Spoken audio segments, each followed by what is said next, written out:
Buenas tardes. ¿Cómo está? ¿Bien? Ok. Deje nada más me acomodo este tiliche. No quiere, man. Así. Ok. Pues vamos a la palabra de Dios. ¿Le parece bien? ¿Sí? ¿Está triste? La veo como muy triste. Felicidades porque no lo detuvo la lluvia. Algunos otros sí nos detiene la lluvia, pero nosotros estamos aquí, ¿verdad? Ok, pues estamos en Marcos. Vamos a Marcos. Ya entramos al capítulo 2. Y vamos a ver ahí un milagro de Jesús que tiene muchísima enseñanza, hermanos, muchísima enseñanza. Marcos 2:1, ¿ya está ahí?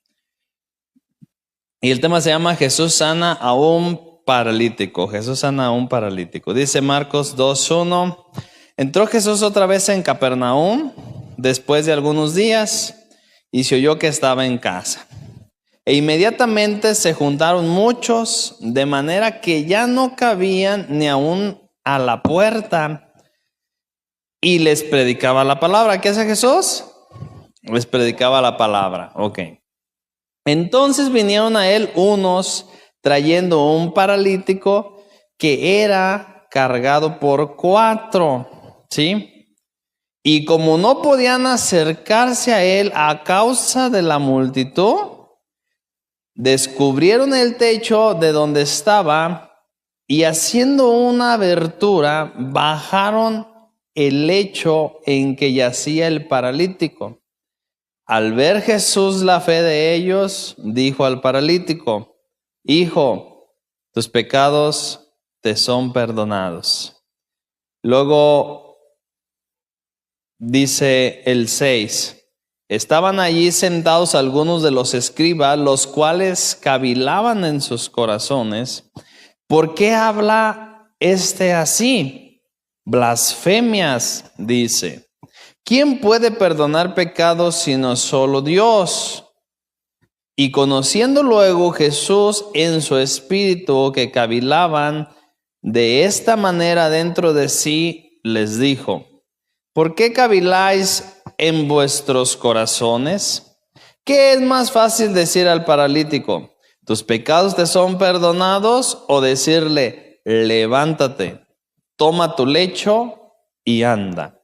Dice el 10, pues para que sepas que el Hijo del Hombre tiene potestad en la tierra para perdonar pecados, dijo al paralítico: a ti te digo, levántate, toma tu lecho y vuelve a tu casa. Entonces él se levantó enseguida y tomando su lecho salió delante de todos, de maneras que todos se asombraron y glorificaron a Dios diciendo: nunca hemos visto tal cosa. Ok, Jesús sana a un paralítico. Hermanos, aquí hay mucha enseñanza en este pasaje, pero nos vamos a enfocar sobre todo en la fe, ¿sí? Porque aquí hay una evidencia muy grande de fe, ¿sí? La fe en Jesús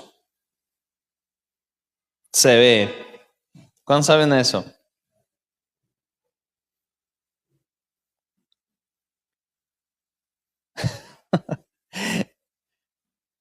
La fe en Jesús se ve.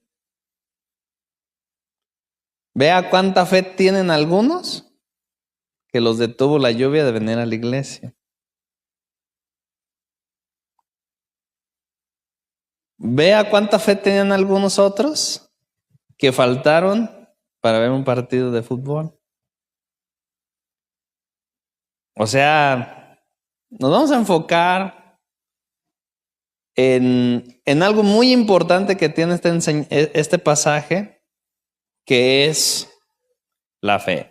Hermanos, la fe se demuestra en cada cosa que nosotros hacemos. En cada cosa que nosotros decimos, en cada cosa que nosotros decidimos, tú demuestras tu fe. ¿Sabías o no sabías? Tú demuestras tu fe. En cada cosa que tú hablas, tú demuestras tu fe. Cómo te comportas, tú demuestras tu fe. Cómo te vistes, cómo tratas a las demás personas, tú demuestras tu fe. ¿Sí? El cristianismo no es una religión, O sea, Cristo no es una religión. La religión son puras cuestiones de prácticas, ceremonias. Son las religiones. Cuestiones ceremoniales, ritos, ¿sí? Ritos, actos proféticos, cosas externas, supersticiones basadas en mandamientos humanos, pero eso no es la fe. Esa no es la fe de verdadera, esa no es la fe cristiana. La fe verdadera es una acción total, una confianza, un descanso en Dios, una relación con Dios, de lo que Dios es, de lo que Jesucristo es en ti y en mí e hizo por nosotros. Pero sobre todo una fe basada en su palabra, y eso va a llevar a cabo qué estás haciendo, qué estamos haciendo, cómo estamos viviendo. ¿Sí? ¿Qué decisiones estamos tomando? Ahora se han transgiversado muchos conceptos, ¿no? Pensamos que el que tiene fe, pues es el que, no sé, que habla en lenguas o qué sé yo. Entonces la fe verdadera tiene evidencias basadas en las Escrituras. Santiago dice y enseña que una verdadera fe está basada en un cambio de corazón para la santidad práctica de la vida de cada creyente. Pero vamos a desarrollar este pasaje, Marcos 2:1, nueva traducción viviente, para verlo más un lenguaje más acomodado a nosotros, al castellano. Dice Marcos 2:1, cuando Jesús regresó a Capernaum, varios días después, enseguida corrió la voz de que había vuelto a casa. Ahí, en Capernaum era como que el lugar donde Jesús se sentía más en casa, ¿no? Dice, pronto la casa donde se hospedaba estaba tan llena de visitas que no había lugar ni siquiera frente a la puerta mientras él les predicaba la palabra de Dios. Imagínense usted esto, ¿no? Jesús ya había hecho señales y milagros. ¿Se acuerda que la pasada vimos cuando Jesús, ¿qué fue el milagro que vimos en la pasada? Al espíritu aquel, ¿verdad? Entonces, y ahí Marcos dice, y empezó Jesús a hacer muchos milagros, entonces se empieza a correr la fama, ¿no? Se empieza a correr la fama. Oiga, si se corre la fama de que bésale los piecitos a este muñequito milagroso y te va a hacer no sé qué. Aquí se empieza a correr la fama en todas estas aldeas de Jesús. Entonces Jesús llega a Capernaum y ahí en la casa donde él estaba, pues empieza a amontonar la gente, ¿verdad? Porque pues todos tenían, como ahora todos tenemos necesidad. Entonces se corre rápidamente la voz y la gente estaba anhelando ver esos milagros y escuchar esas palabras de Jesús en acción. Bueno, hermanos, pues siempre que Dios se mueve en algún lugar con poder, la gente pues es atraída, ¿sí o no? Bueno, el Salvador les hablaba fielmente la palabra de Dios, ¿sí? Al agolparse ellos frente a la puerta, pues ahí estaban todos escuchando el mensaje que Jesús les estaba dando. Dice el 3. Llegaron 4 hombres cargando a un paralítico en una camilla. Como no podían llevarlo hasta Jesús, o sea, la fama de Jesús se había corrido de que hacía milagros, de que era el Mesías, probablemente era el Mesías, de que predicaba la palabra de Dios, de que venía del reino de Dios. Y obviamente estos hombres llevaron un paralítico a Jesús para que Jesús pudiera hacer un milagro en él.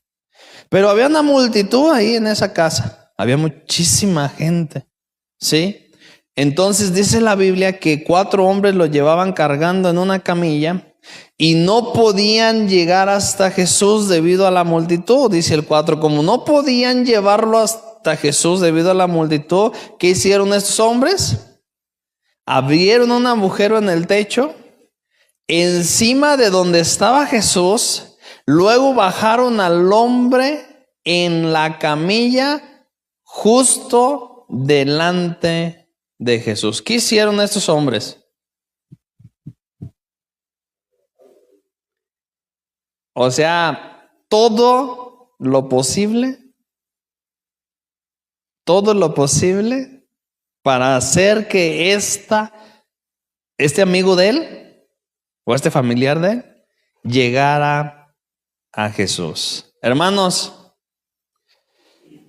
bueno, aquí hay algo interesante que rescatar. Pregunta: ¿quiénes son tus amigos? ¿Quiénes son las personas más cercanas? ¿Te llevan a Jesús? ¿Te llevan a Jesús?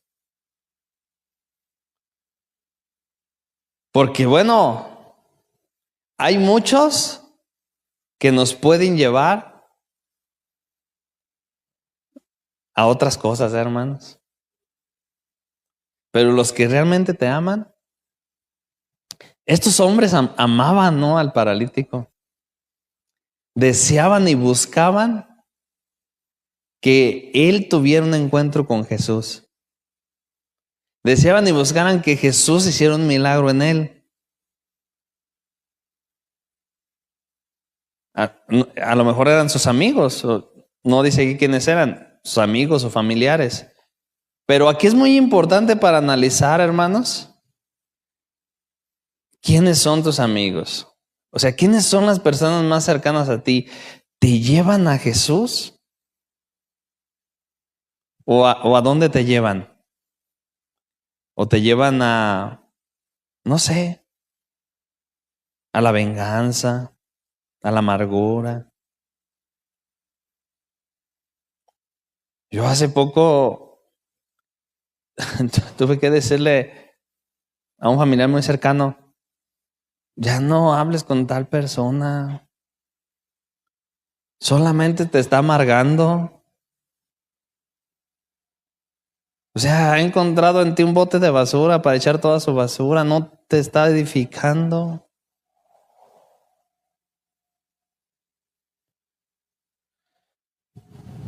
Entonces ahí podemos analizar, ¿no? ¿Quiénes realmente nos aman, que nos llevan a Jesús?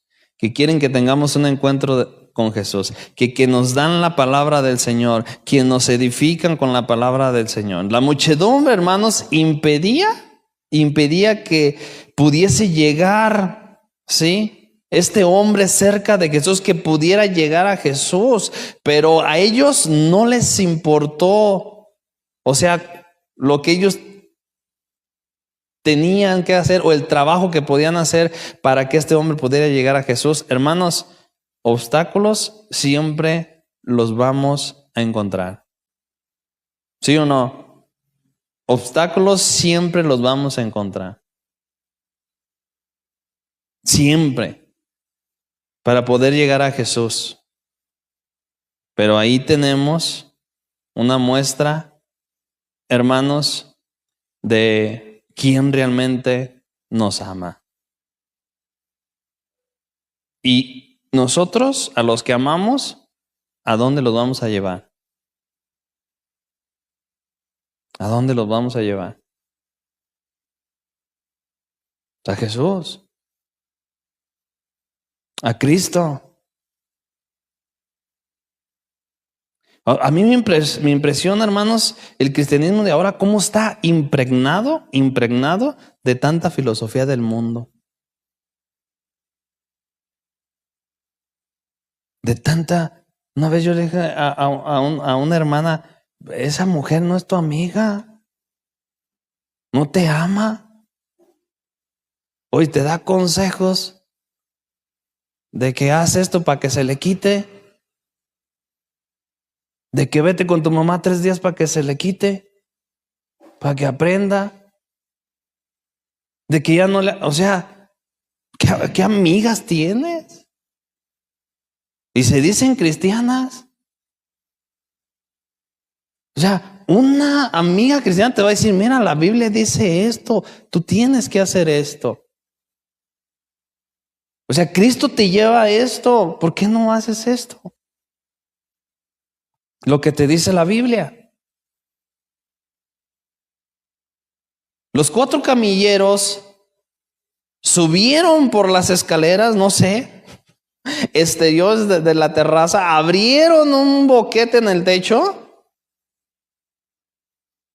y bajaron la camilla al piso de abajo, quizás un patio central, llevando a este hombre cerca del Hijo de Dios, de quien lo podía sanar, de quien podía hacer un milagro en él.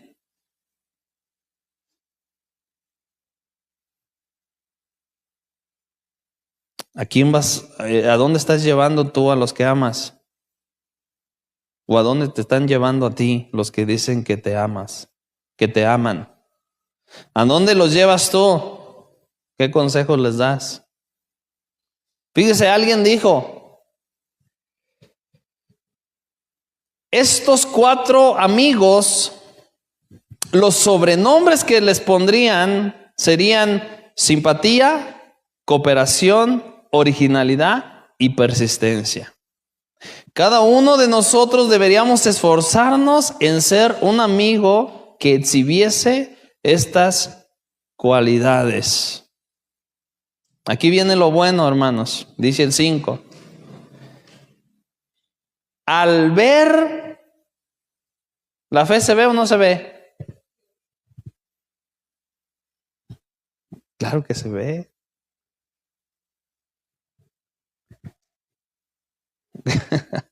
Claro que se ve.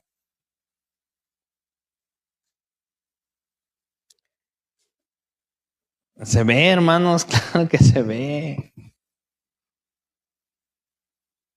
O sea, se ven los que se quedaron en su casa porque estaba lloviendo. Claro que se ve, hermano. Se ven los que faltaron por ver el partido de fútbol. Claro que se ve. Se ven que fuiste allá a pedir un préstamo para cubrir tu necesidad y abriste un hoyo más grande para tapar otro. Claro que se ve.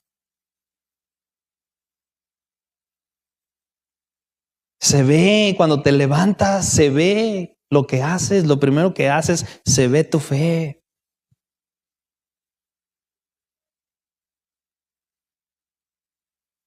Se ve en las redes sociales lo que publicas. ¿Quién dijo que no se ve? O sea, que Jesús estaba viendo la fe que tenían estos hombres al haber hecho eso. Dijo, la gente nos impide llegar a Jesús, pero vamos a buscar la forma de hacer llegar a este hombre a Jesús. Dice Jesús, dice la Biblia, al ver Jesús la fe de ellos, Jesús le dijo al paralítico, hijo, tus pecados te son perdonados. Hermanos, la fe se ve claramente. Mire, vamos a ver un ejemplo. Hay muchos que dicen, hace poco estaba platicando con un pastor y me dijo, no, yo una vez confronté a una persona y le dije, no, a mí se me hace que tú no eres cristiano. No, se me puso el brinco. No, que sí soy, que te lo otro. Y yo le dije, pues demuéstralo pues. Es que eso que existes, eso que estás haciendo, o sea, no demuestras que eres cristiano. O sea, tú te enojas y te me pones al brinco y yo solamente te digo, demuéstralo pues. O sea, yo quiero ver que tú eres cristiano. Hechos 8:9.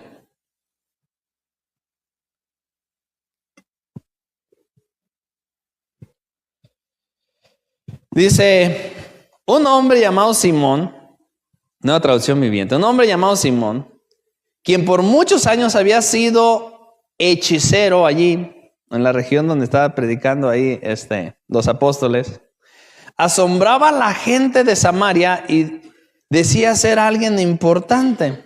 Simón el mago, ¿verdad?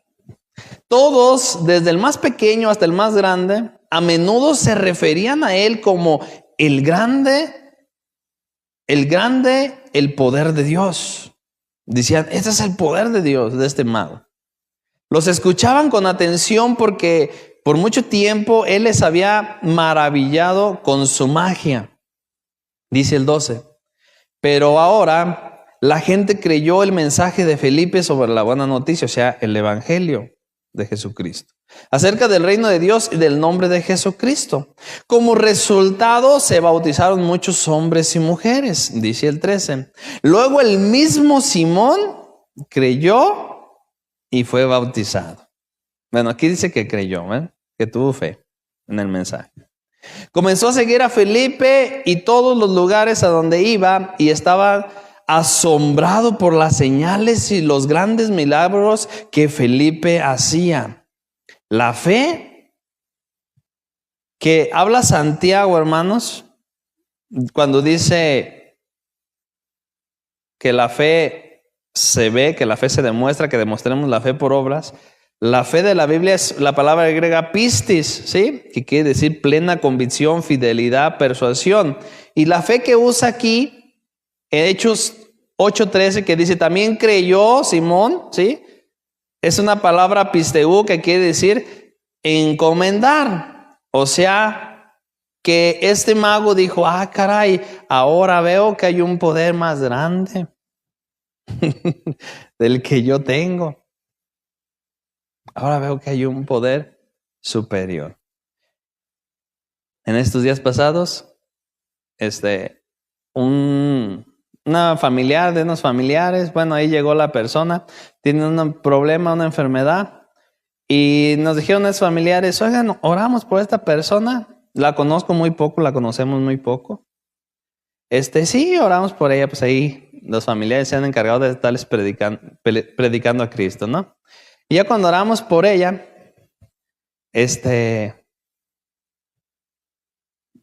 yo sentí en mi corazón decirle algo de parte de Dios. Y yo le dije, mira, tú has creído en muchas cosas. Porque yo pude percibir eso de esta persona. Tú has creído en muchas cosas y has puesto tu confianza en muchas cosas. Algo así como esto, ¿no? Le dije, pero no has puesto tu confianza en Dios. No has creído en Dios. O sea, tú tienes que cambiar eso. O sea, si quieres realmente conocer a Dios, tienes que cambiar toda esa fe en la que tú has depositado. O sea, tu confianza tiene que ser cambiada al único y verdadero Dios, para que Dios pueda hacer algo en tu vida. Dice el 14. Cuando los apóstoles de Jerusalén oyeron que la gente de Samaria había aceptado el mensaje de Dios, enviaron a Pedro y a Juan allá. En cuanto ellos llegaron, oraron por los nuevos creyentes para que recibieran el Espíritu Santo. El Espíritu Santo todavía no había venido sobre ninguno de ellos porque solo habían sido bautizados en el nombre del Señor Jesús, dice el 17. Entonces Pedro y Juan imponían sus manos sobre los creyentes y recibían el Espíritu Santo, dice el 18. Cuando Simón vio que el Espíritu se recibía, cuando los apóstoles imponían sus manos sobre la gente, les ofreció dinero para comprar ese poder. Entonces vemos este personaje que no creyó verdaderamente. ¿Sí? Que solamente porque encontró o vio un poder superior dijo, yo quiero tener eso de la magia que él hacía. Pero no se arrepintió verdaderamente. ¿Por qué? Porque él dio evidencia. ¿De qué? De una fe falsa. No dio evidencia de una fe verdadera. Sus frutos, lo que él demostró, se vio claramente que no creía en esa fe genuina en nuestro Señor Jesucristo. A diferencia de estos 4, que Jesús vio la fe de ellos, que verdaderamente creían en Jesús, que verdaderamente buscaban a Jesús. Y la fe se ve. Yo hoy hablé con un cristiano que ya tenía un montón de meses por una situación que tenía que comentarle de algunos familiares y le dije, ¿cómo está? Y bueno, ya me anduvo contando unas cosas, ¿no? Unos problemas que tenía ahí muy fuertes, de enfermedad de una hija, y una cirugía que ocupaba dinero, y esta persona me dijo, pero Dios sabía que yo ocupaba dinero para esta cirugía. Pero yo no, yo solamente oraba.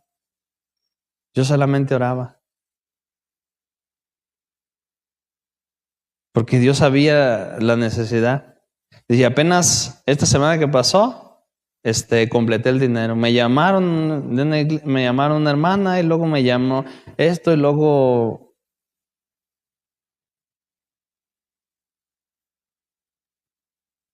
pues ahí se ve la fe, ¿no?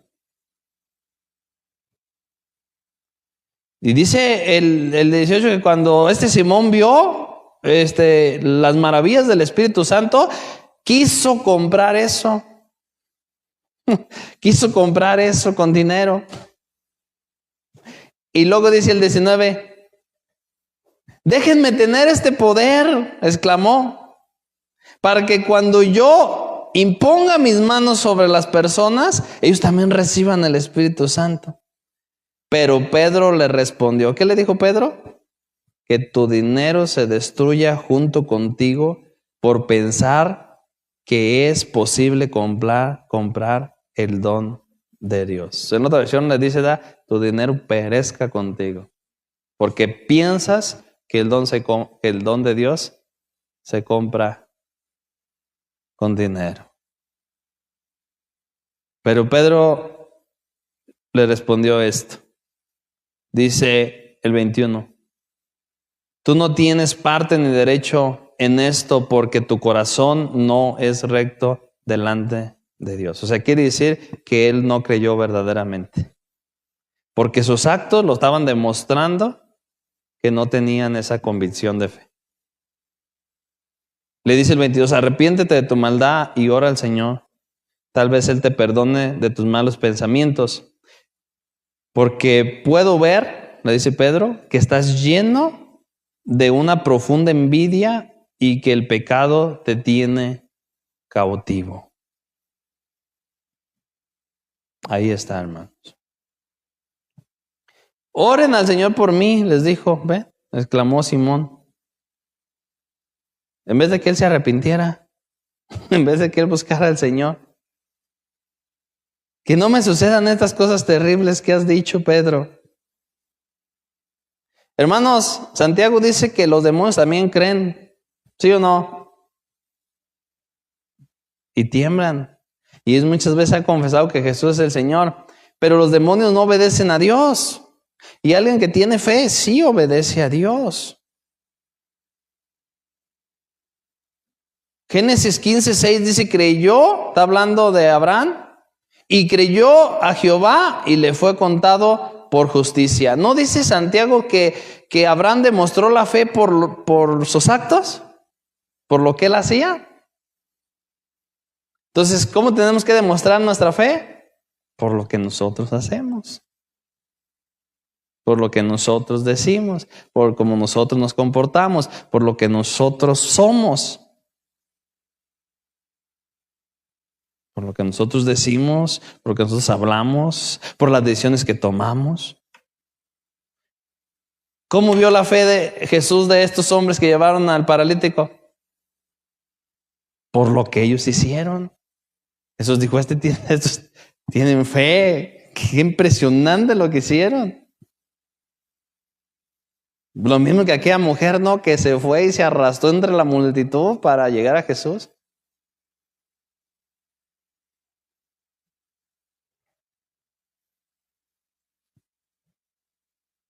Bueno, volvamos a Marcos. Entonces, ¿qué dice Jesús? Dice, al ver la fe de ellos, Jesús le dijo al paralítico, hijo mío, tus pecados te son perdonados. ¿Ya ven qué es lo más importante, hermanos?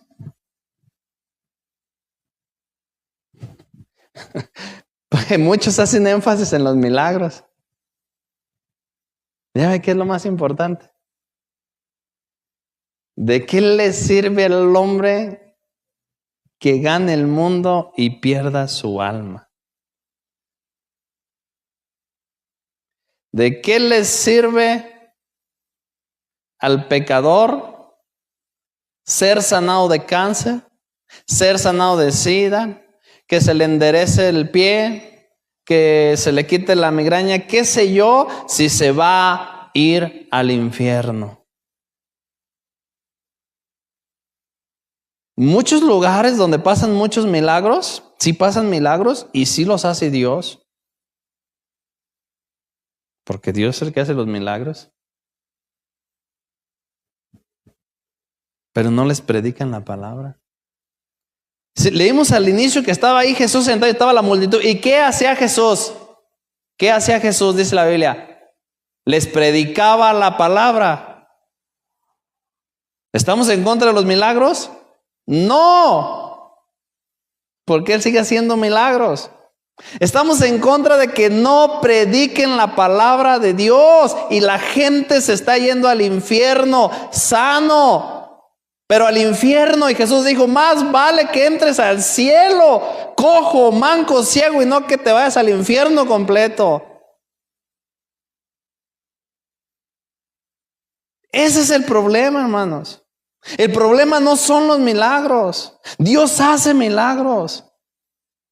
Pero tenemos que predicar la palabra de Dios.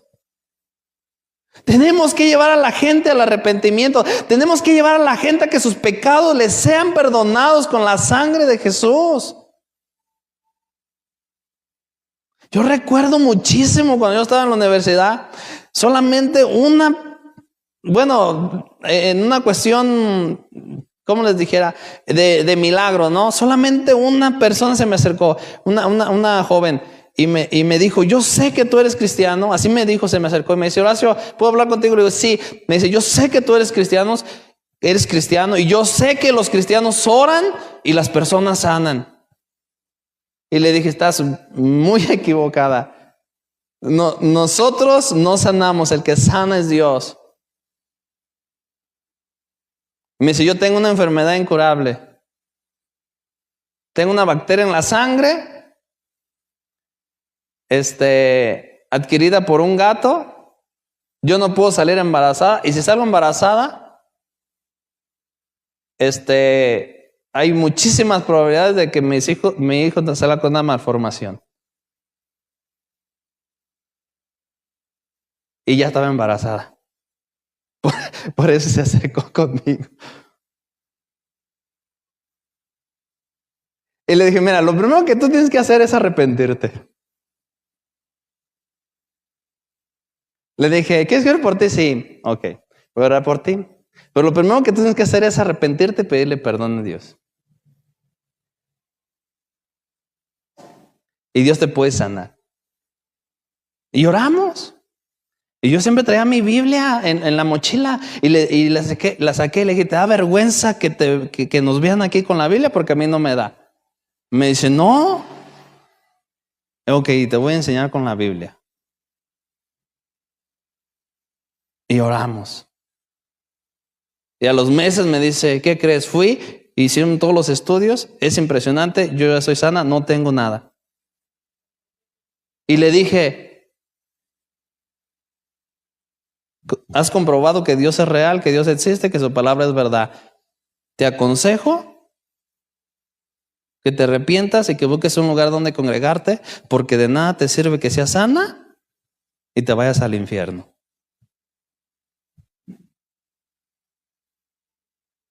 No estamos en contra de los milagros, hermanos. Estamos en contra de que no se predique la palabra de Dios. Jesús estaba haciendo milagros ahí, pero Jesús les predicaba el reino de Dios. Jesús les predicaba el evangelio.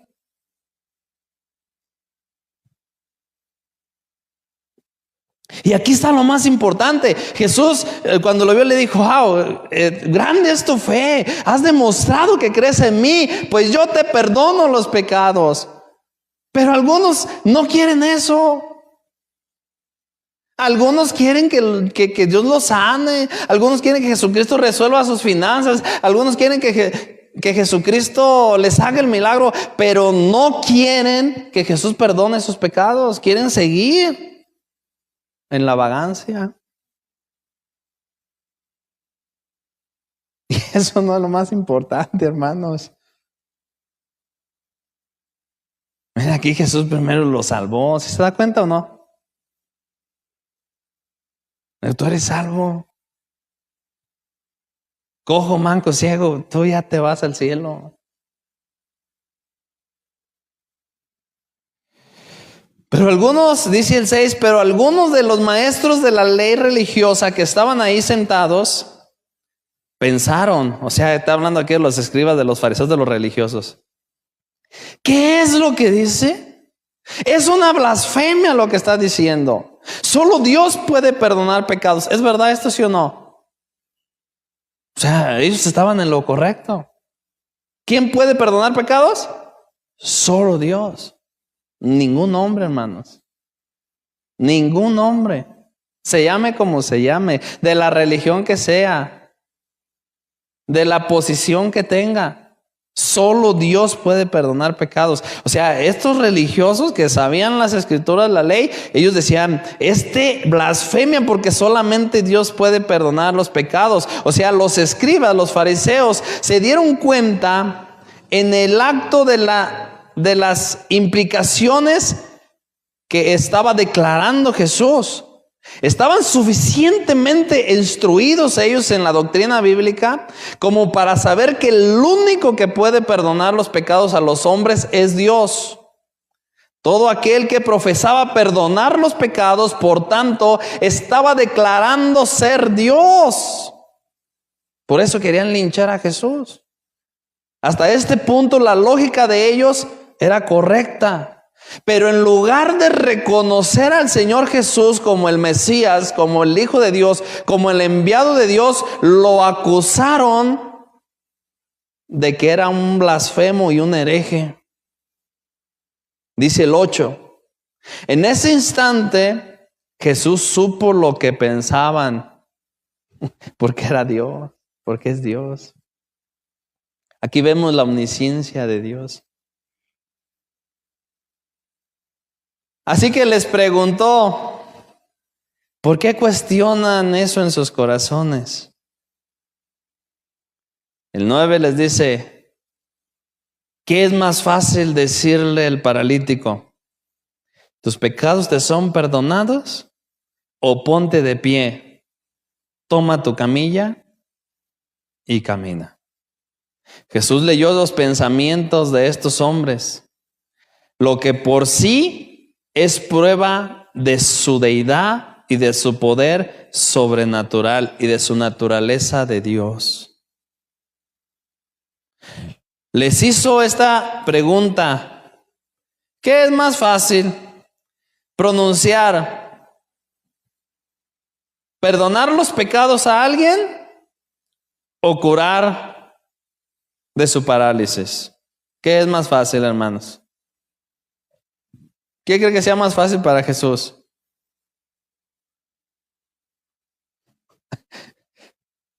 Para Jesús no es difícil, hermano, ni una ni otra cosa.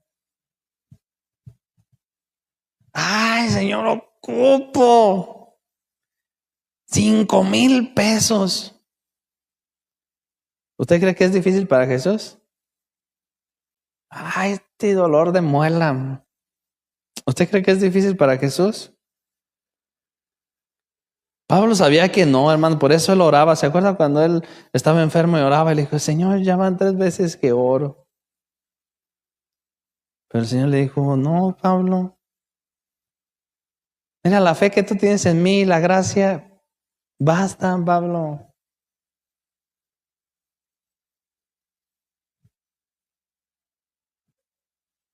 Hay una escena que me gusta de esa serie de Jesús, ¿no? Que va uno de los apóstoles, está ¿cómo se dice? ¿Manco? Sí, manco del pie, ¿verdad? Cojo, pues.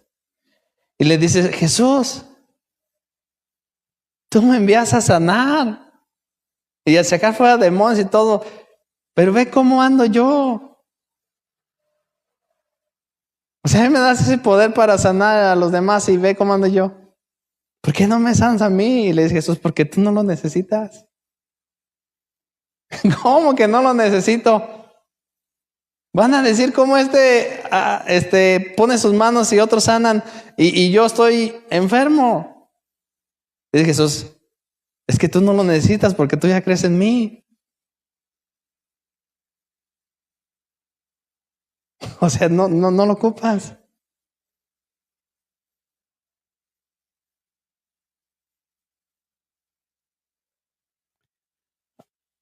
A veces ha estado usted en problemas muy difíciles y le ha tocado ministrar a alguien y decirle: confía en el Señor. Porque esa es la fe, hermanos.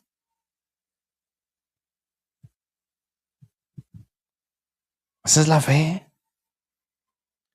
En realidad, para Jesús no era difícil, pero era más importante perdonar sus pecados. Pues es más importante irnos al cielo, ¿sí o no? Pero muchos buscan a Jesús nomás por su milagro, hermanos. Nomás por su milagro. Y hacen noches de milagros.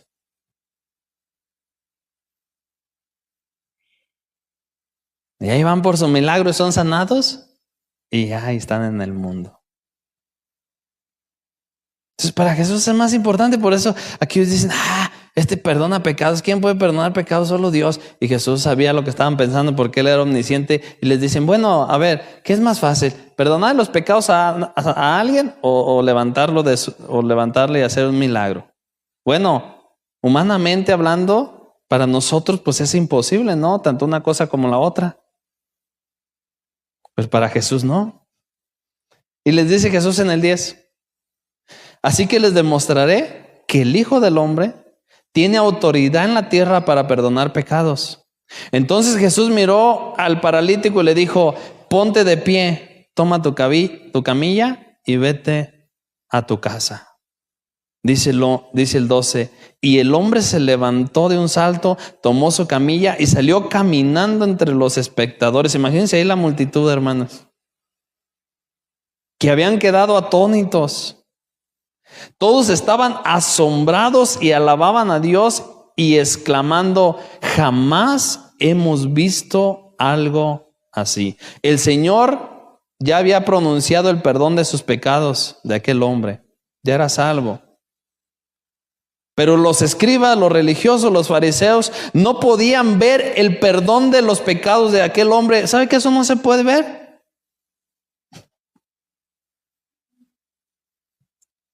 Entonces, como ellos no creían que Jesús podía perdonar pecado y no podían ver el perdón de los pecados de aquel hombre. O sea, no podían ver la salvación que Jesús ya le había dado a aquel hombre.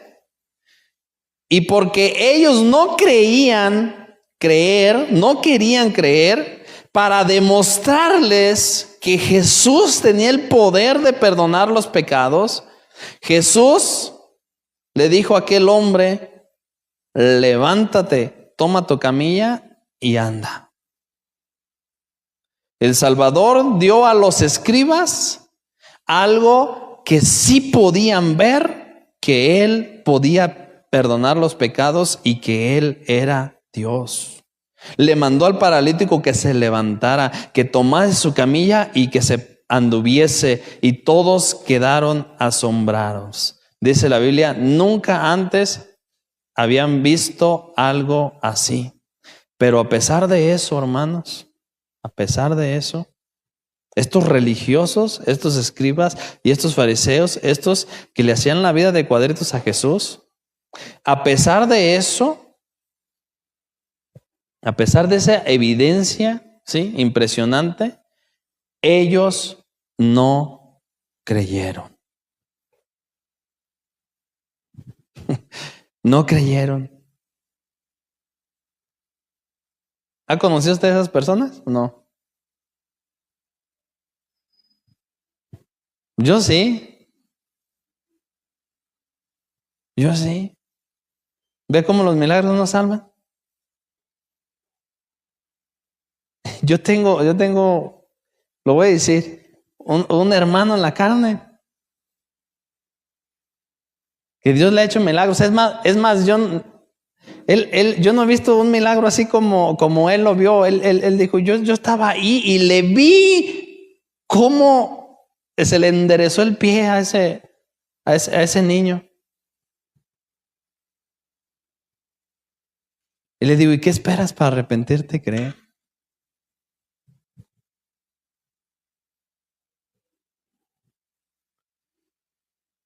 Pero estos religiosos no creyeron.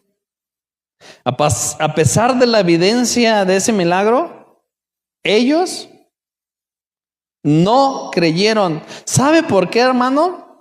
Porque la fe, la creencia, involucra la voluntad del hombre.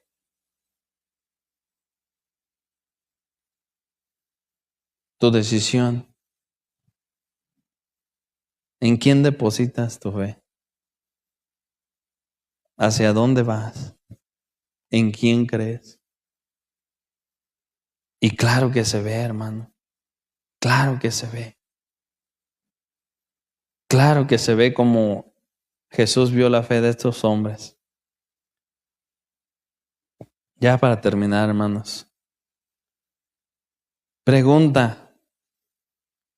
¿Tú verdaderamente crees?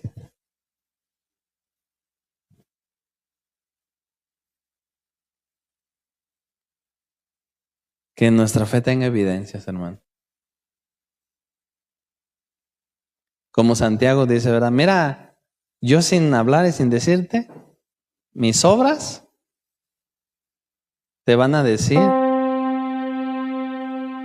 en quién creo. Hay que demostrarlo, hermano, en todo lo que hacemos. ¿Cómo nos comportamos?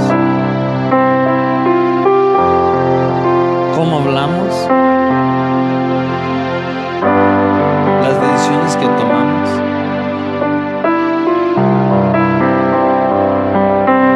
Hasta cómo nos vestimos, ¿verdad?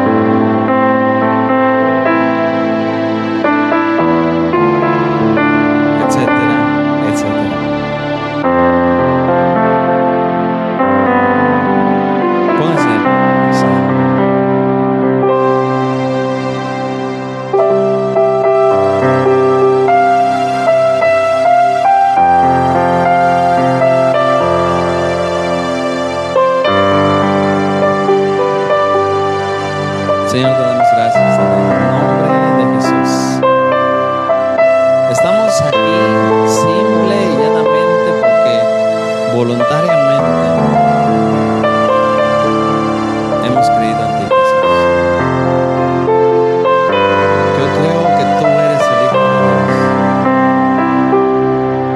vino a este mundo para salvarme, perdonarme y liberarme de la condenación eterna.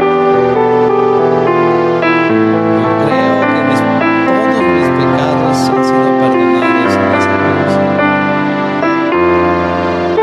Y quiero vivir una vida en perfecta comunión contigo. Y que mi caminar, y que mi andar, y que mi reposo sea una evidencia de que tú eres mi Señor, de que tú eres mi Salvador, y que sin palabras yo pueda demostrar que yo soy un hijo de Dios, porque eso es el cristianismo. Así como Abraham fue justificado por las obras, porque él tenía fe, no fue justificado por las obras